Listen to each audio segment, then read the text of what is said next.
welcome back or welcome to my channel. My name is Bridget. So when I first started this channel, I had the idea that I wanted to obviously help people. And the other day I was just, like I haven't posted any videos, what can I post? What did I need back when I was sick? Like, what did I need? And I thought, I needed everything. I had questions about everything I was going through. And especially having someone my age to talk to me was even more helpful. But, I wasn't able to meet anyone my age and support groups I didn't really know of at the time. So it was so hard for me. And I've decided that that's what I'm going to do for you guys. I'm going to make all those videos, all the questions that you might have. I've literally made lists of all the questions I had when I was first diagnosed. Dialysis, chemotherapy, plasmapheresis, blood transfusions, seizures. I have lists upon lists, the medications that we take. Why do we take them? I have so much in store for you guys. But today I really want to touch on dialysis. Starting and preparing for dialysis. That is something that, I don't really think you can prepare yourself for dialysis. For me, I was rushed in on immediate dialysis, so I didn't really have that chance of preparing myself or anything like that. I wasn't seeing a doctor that, was like, yeah, at one point you might have to be on dialysis. For me, I was rushed in. I had a perm cath in my leg, and they had me on that for about a day, and they were like, oh yeah, she definitely needs to be on it. So they put in the permanent catheter on my right shoulder. And honestly, when everything was going down, I was just confused. I really had no idea what was going on, because when I was doing dialysis, I was doing plasmapheresis and I had a blood transfusion.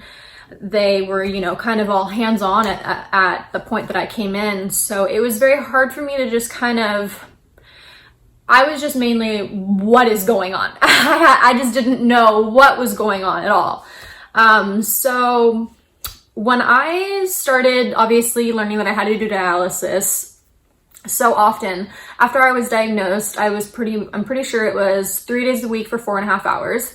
And I would go, and it was just exhausting. I was so tired.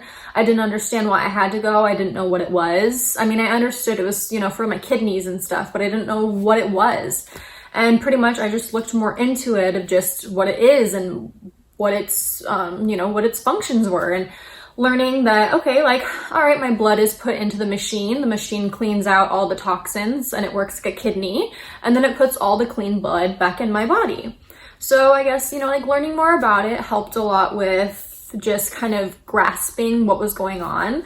And luckily I was in the pediatric unit. So I met 2 people while I was in that unit. And I was 14 at the time, and the others were 18 and 20. So we had a bit of an age gap, but it was always really fun. We tried to joke around as much as possible, and our nurses are really sweet as well. So it was always just trying to be positive in there, just always trying to have a bright outlook and a bright attitude, and just, with the nurses would always joke around with us, and the patients, we would always just talk to each other. We would always just make sure we were okay. And I think that was a big part of it, was that we were trying to get that happiness going. And my mom was there every day. If there wasn't someone in there to make me laugh, a nurse or whatever, my mom was there to sit with me and help me along the way. I think my biggest advice in starting dialysis is to go in with a positive outlook. This is not, the end of the world. It's not the end of your life. It's the start of something new. And there is something so beautiful at the end. You just gotta fight.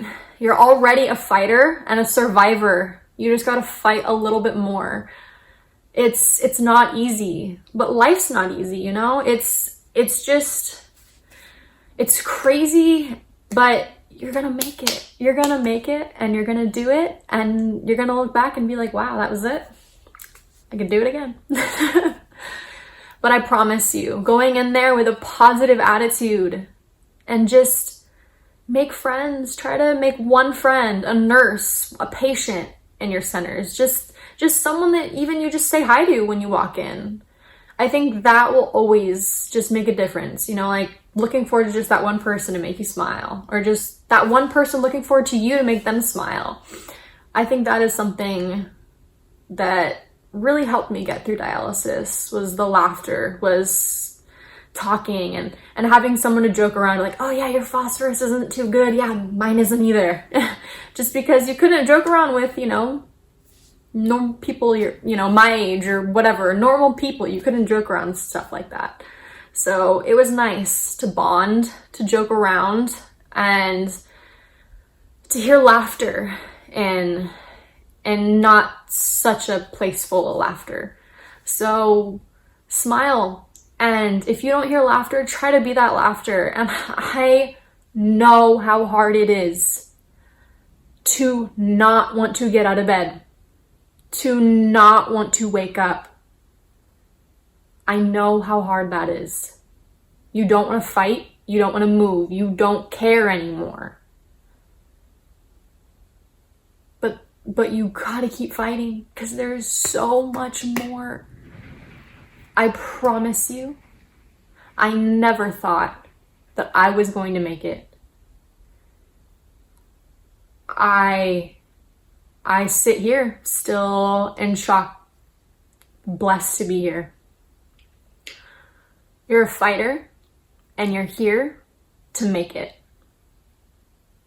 So let's do that and make it. I promise you. It's hard, but it's worth it. But guys, honestly, when it comes down to dialysis, you kick it. You got it. I know you will.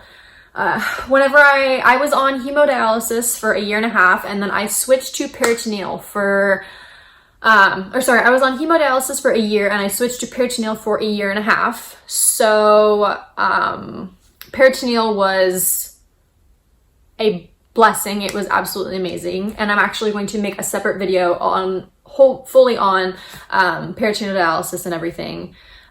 This video, guys, I kind of just wanted to open up about what I'm going to be doing, so much more information I'm going to be sharing with you guys. And just when it comes to dialysis, just a few advice, tips I can give for you guys. Just be as positive as you can. And I always brought like a really comfy blankie with me. I wore slippers and just sweatpants. I stayed comfy. I brought a couple snacks, and I brought a water bottle. And like I said, I was in the pediatric department, so we couldn't really watch anything over PG-13 or rated R. So bring a computer or an iPad so you can watch your shows. But I am looking forward to sharing so much more information with you guys and just being there for you guys.